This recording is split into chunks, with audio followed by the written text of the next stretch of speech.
Hola a todos, mi nombre es Gerardo Ferretis de León y soy educador.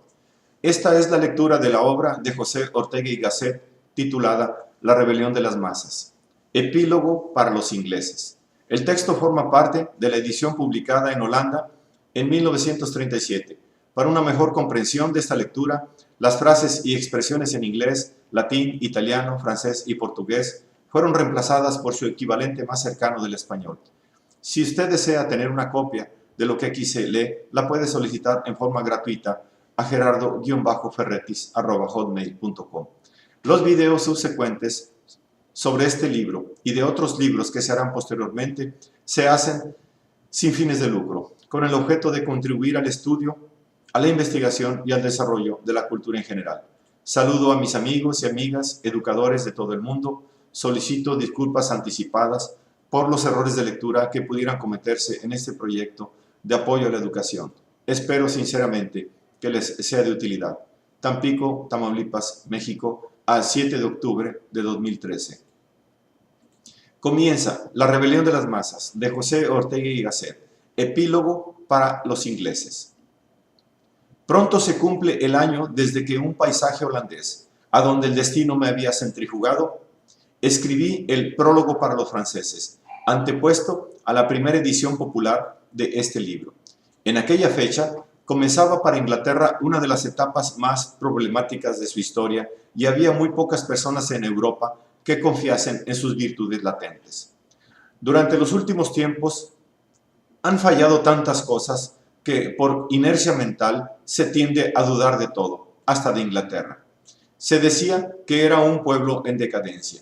No obstante, y aún arrostrando ciertos riesgos de que no quiero hablar ahora, yo señalaba con robusta fe la misión europea del pueblo inglés, la que ha tenido durante 2 siglos y que en forma superlativa estaba llamado a ejercer hoy. Lo que no imaginaba entonces es que tan rápidamente viniesen los hechos a confirmar mi pronóstico y a incorporar mi esperanza.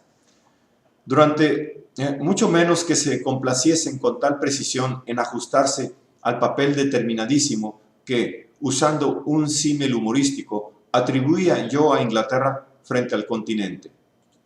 La maniobra de saneamiento histórico que intenta Inglaterra, por lo pronto en su interior, es portentosa.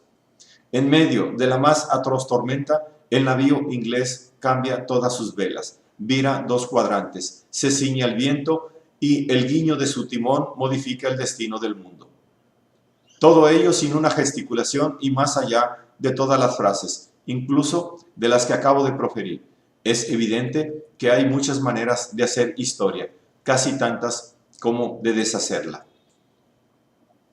Desde hace varias centurias acontece periódicamente que los continentes se despiertan una mañana y, rascándose la cabeza, exclaman: ¡Esta Inglaterra! Es una expresión que significa sorpresa, azoramiento y la conciencia de tener delante algo admirable, pero incomprensible. El pueblo inglés es, en efecto, el hecho más extraño que hay en el planeta. No me refiero al inglés individual, sino al cuerpo social, a la colectividad de los ingleses. Lo extraño, lo maravilloso, no pertenece, pues, al orden psicológico, sino al orden sociológico.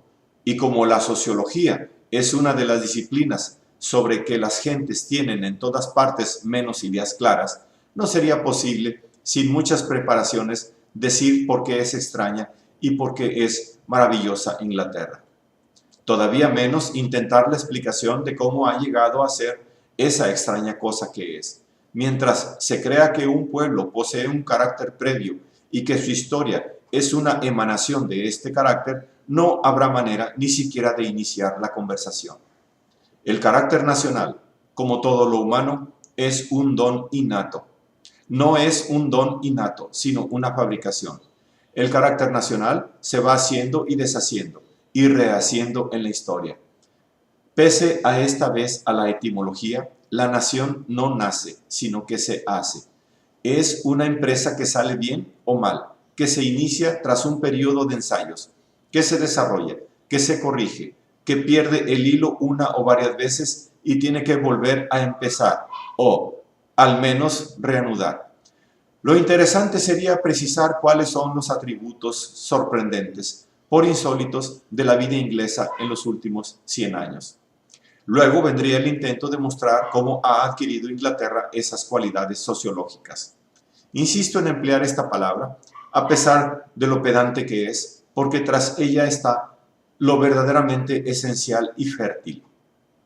Es preciso extirpar de la historia el psicologismo, que ha sido ya espantado de otros conocimientos.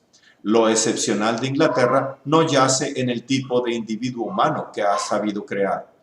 Es sobremanera indiscutible que el inglés individual valga más que otras formas de individualidad aparecidas en Oriente y Occidente.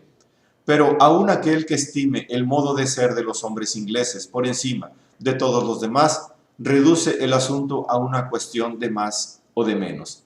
Yo sostengo, en cambio, que lo excepcional, que la originalidad extrema del pueblo inglés radica en su manera de tomar el lado social o colectivo de la vida humana, en el modo como sabe ser una sociedad. En esto sí que se contrapone a todos los demás pueblos y no es cuestión de más o de menos. Tal vez en el tiempo próximo se me ofrezca ocasión para hacer ver todo lo que quiero decir con esto. Respeto tal hacia Inglaterra no nos exime de la irritación ante sus defectos. No hay pueblo que, mirado desde otro, no resulte insoportable.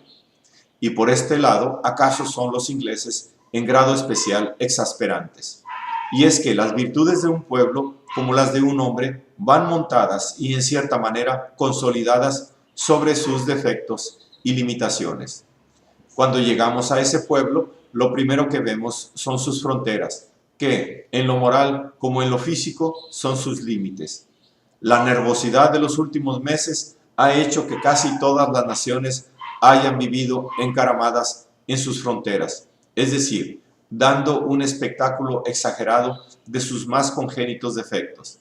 Si a esto se añade que uno de los principales temas de disputa ha sido España, se comprenderá hasta qué punto es sufrido de cuanto en Inglaterra, en Francia, en Norteamérica representa manquedad, torpeza, vicio y falla. Lo que más me ha sorprendido es la decidida voluntad de no enterarse bien de las cosas que hay en la opinión pública de esos países. Y lo que más he echado de menos con respecto a España ha sido algún gesto de gracia generosa que es, a mi juicio, lo más estimable que hay en el mundo.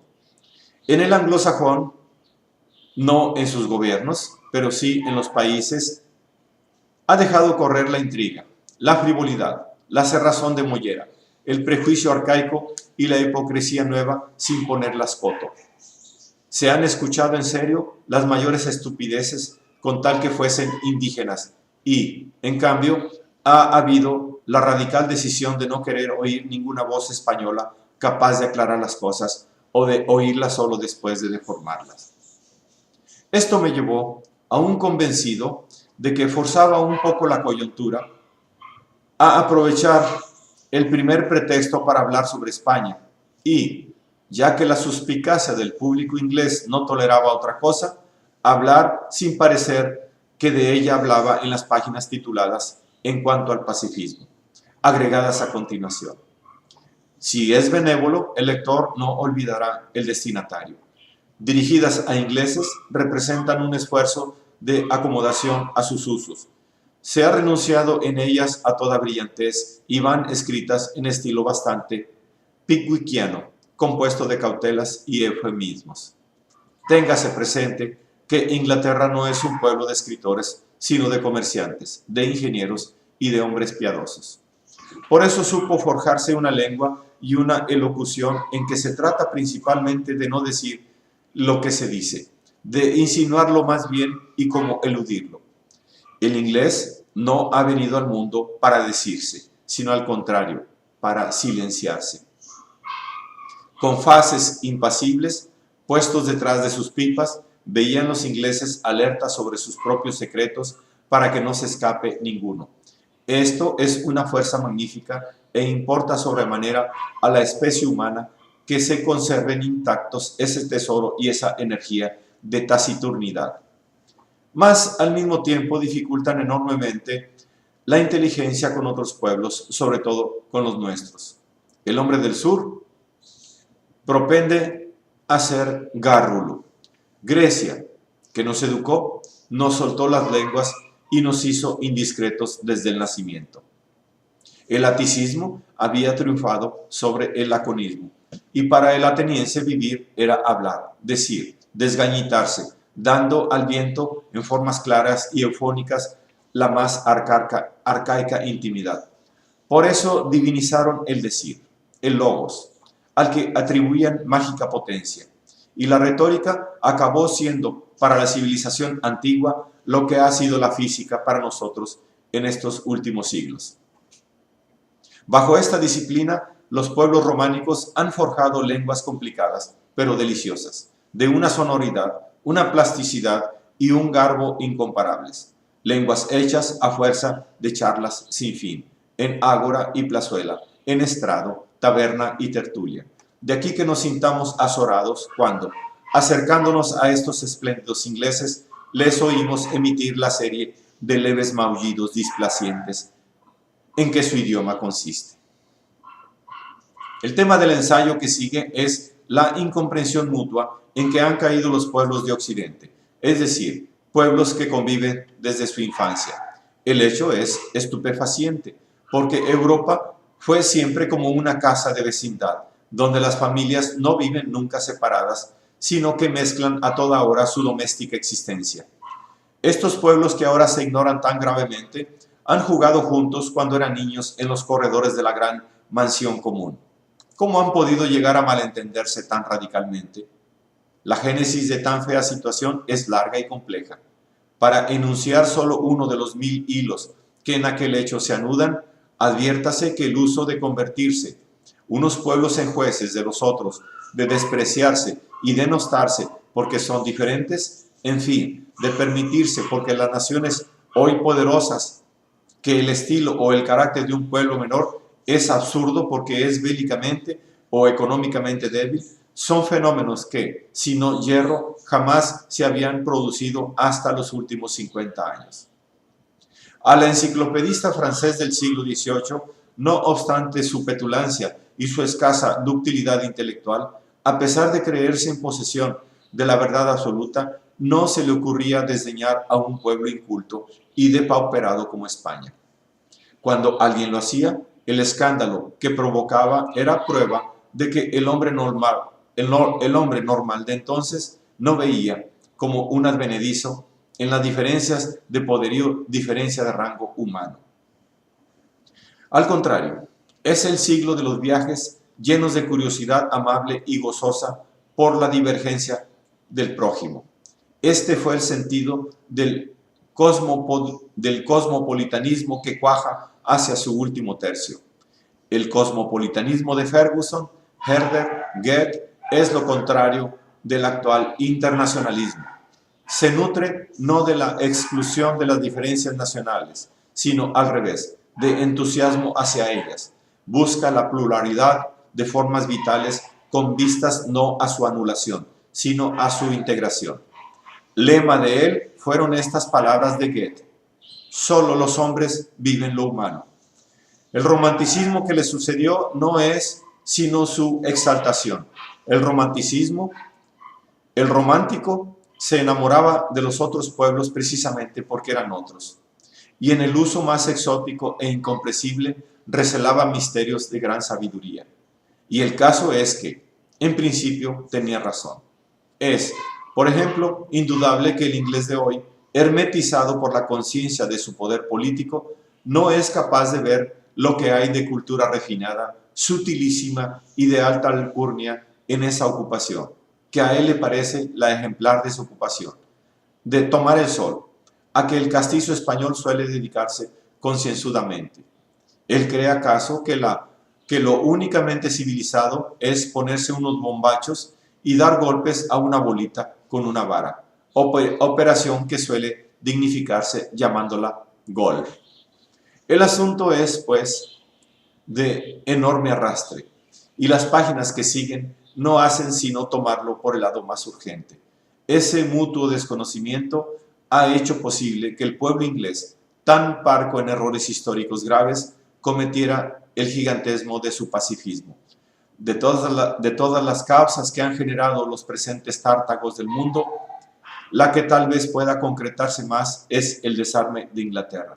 Su genio político le ha permitido en estos meses corregir con un esfuerzo increíble de autocontrol lo más extremo del mal.